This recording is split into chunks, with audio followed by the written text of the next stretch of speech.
Now, Adébayo Bolaji discovered painting relatively late. He had always acted as a child and went on to study the medium in London at the Central School of Speech and Drama, but he found he wasn't creatively fulfilled by acting. He described to us the very first time he picked up a paintbrush, saying it was as if several light bulbs were going off. He's normally based in London, but this evening he's joining us from Berlin, where he's about to open a new show. And we're actually going to be talking to Ade from the gallery space. So Ade, please turn on your audio and video so we can say hey, and I guess like see where you are as well. Where is? Just here. There we go. Hello. Hi, Ade, how you doing? Yeah, I'm really good. Thanks for having me. Well, thank you very much for joining us. Welcome to Nice Tuesdays Online. Very, very excited to see the gallery behind you. Yeah, do you want to give us a little bit of a look around? Yeah, definitely. It's huge. So the space that we're in right now is, I've got a solo show here, but I'm also part of a group show. So it involves artists from around the world, and my work on part of the group shows. It's hard to see on the screen, but you've got 7 drawings just on the work there, on the wall there. And there's a sculpture in the middle of the space. But I'm going to take you through this space mainly into where my solo show is. So follow me. It's a really gorgeous space. The room that we're in was called the Gothic Museum. And here is where my actual solo show is. Just going down the stairs. So down the stairs backwards, Ade. Wow. People would enter through the door. You have a painting just behind me, right there, and one just over here. And this painting behind me here, which was the impetus for the show, which I'll talk about later. And sculpture, followed by another painting and drawings right at the back. If you can see those 3. Brilliant. Yeah. Cool. Yeah, so it's a really, really big space. So I feel really lucky and privileged to show here for my first time showing in Berlin.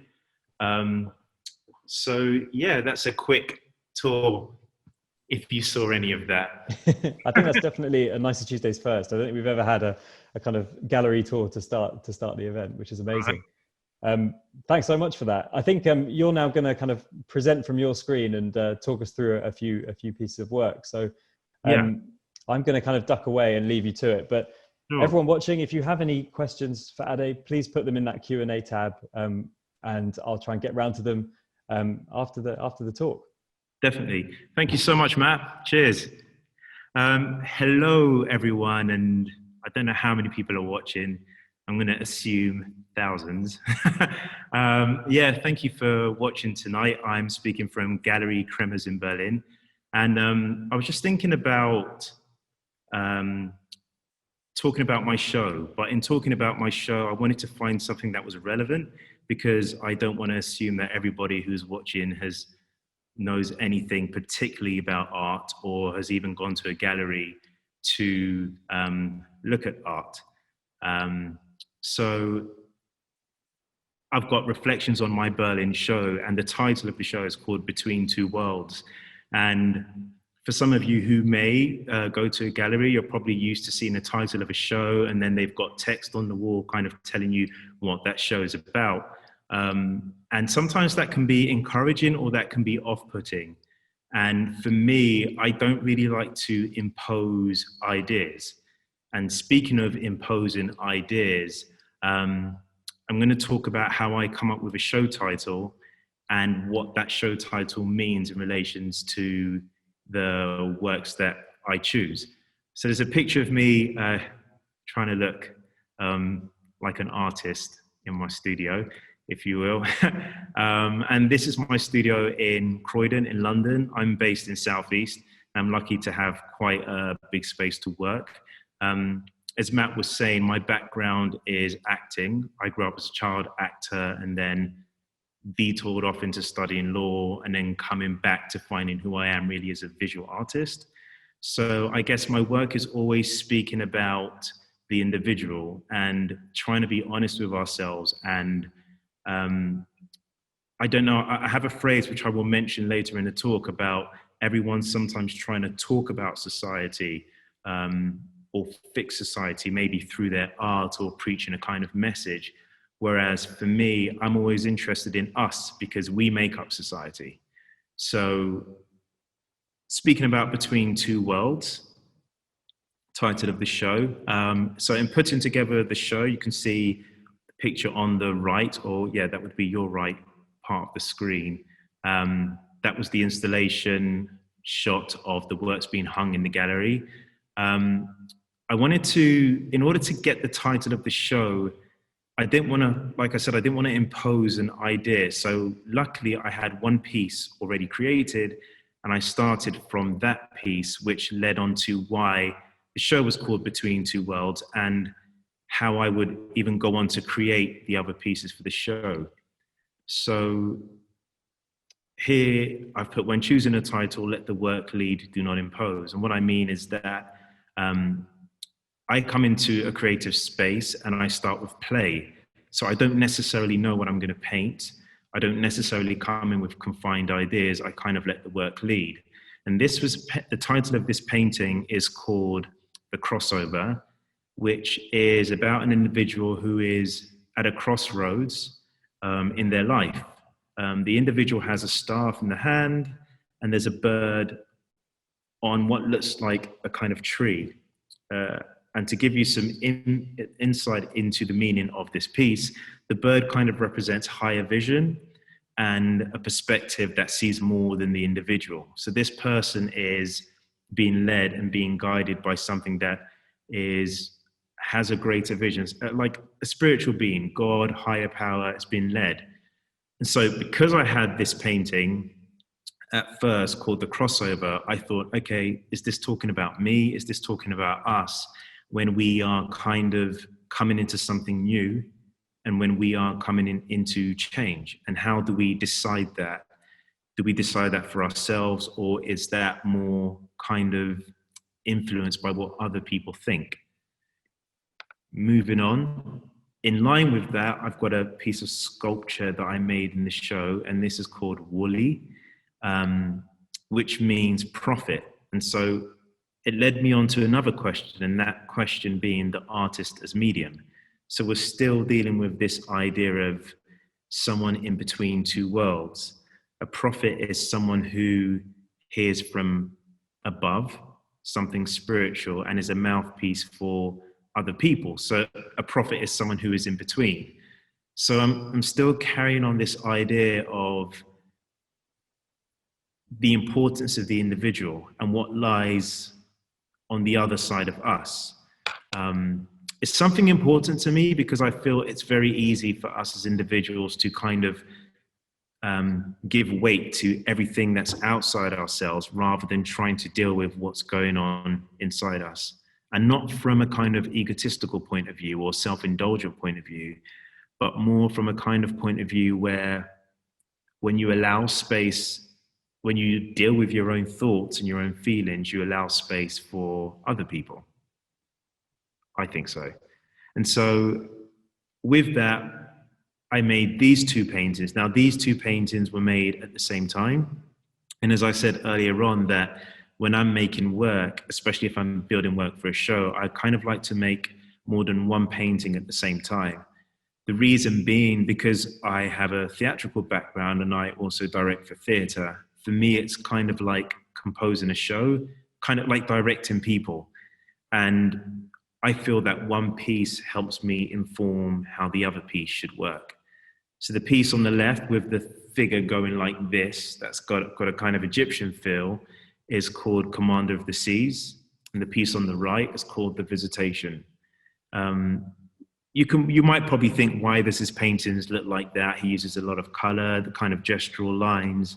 I can't necessarily tell you why my paintings looks that way. I can tell you that I don't force style. I rather, like I said, going back to imposing ideas, I kind of allow myself to be led, and the painting kind of tells me what it should look like. But at the same time, understanding that I kind of want a through line. I kind of want them all to speak to each other. Hope you're all still following. Cool. And so with that, just to pause, going back to the importance of the individual, why we matter. And I've got a collage here because I work with multimedia, Photoshop, film, photography, and painting. This is a postcard of mine, and the words say, "When I change, my work will change." And without trying to interpret that for you completely, what I will say on that is that, you know, I view us, the individuals, as important mediums in terms of we are part of the result of the work. So this, when I change, my work will change, it's going back again to us, you know, peace of mind, stability, or functionality, how the individual moves affects the outcome of the work. And there's also something quite encouraging about that, because that can feel quite overwhelming if you feel like, well, I've got a lot of things going on in my life, but do I have to sort that out first before I create anything? For anyone who wants to kind of be creative, I think it takes the pressure off trying to feel that you have to, if you're not particularly skillful or maybe educated from a traditional school of art. I think it allows you to know that there are more than one way to enter a creative space, and that you can enter a creative space by just listening to yourself and listening to what you like and listening to the things that interest you. Okay? And again, this idea of the individual making up society. The reason why I really believe that is I've got a quote here for another one for one of my collages, which says, "Systemic belief system. A system moves through bodies. Humans are those bodies. Bodies say and do things. Welcome to the system." In other words, this collage was actually in relation to what was going on around the Black Lives Matter movement and people talking about supremacy and systems and stuff. And I just wanted to go back to this idea that people think of systems as things that are, as something that's external, that doesn't involve us. But ironically, if you have an idea, if you have a belief system, that affects the way you behave. And so it's keeping in line with what I'm talking about, creative work and creative thinking, that we are the most important medium that we carry around, in my belief, that when I deal with my thoughts and my feelings, that really does affect what I create, and that really does affect my ideas. So I guess I'm kind of just emphasizing further this idea that there's a lot of freedom that can come in not listening to other people, but really trying to listen to yourself. And on that note, I've got this quote here that says, "Be yourself or be exhausted." And I think in the age that we are now, I mean, we are all online now. We're having a talk right now. And I think, again, there can be this kind of pressure to create a sort of an image of ourselves and to be affected by what other people think, especially with Instagram, which is one of my favorite platforms. But the danger is that you can kind of then be dictated by other people, because we operate with this function of getting likes or getting reposts or getting followers, and you can stop listening. And then again, it comes back to you, the individual, being affected, and that affects your work. Hence, I was saying, be yourself or be exhausted. So what are we in between is the question I've got on the right, and what are we crossing over into? So it's always us. No matter what you think or feel, it always comes back to you. And so it's all that kind of sense of the value that I place on something is what matters, not what people are saying is important to me, which affects what I create as an artist as well. So to close, between two worlds, that can stretch into the world of what other people believe versus what I believe versus what I'm coming into as an artist creatively. I think we're just always in between something. I think we're leaving something else or coming into something new, or either you're battling something, and it's just coming back to what my work is about. My work, I think, is about us, the individual. And I think once we deal with ourselves, inevitably we can deal with everything else that's around us. Thank you. Thanks so much, Ade. That was awesome. Thank you. Oh. Really, really interesting. I guess if you wouldn't mind kind of stopping sharing your screen now, so we can. Definitely. Yeah, I've got a couple of questions here for you. I mean, one thing that you kind of very briefly touched on, but maybe we could go into it in a bit more detail, is Sure. you also direct and you do a fair bit of writing as well. Yeah. I guess, how do those other parts of your creative practice kind of influence each other now?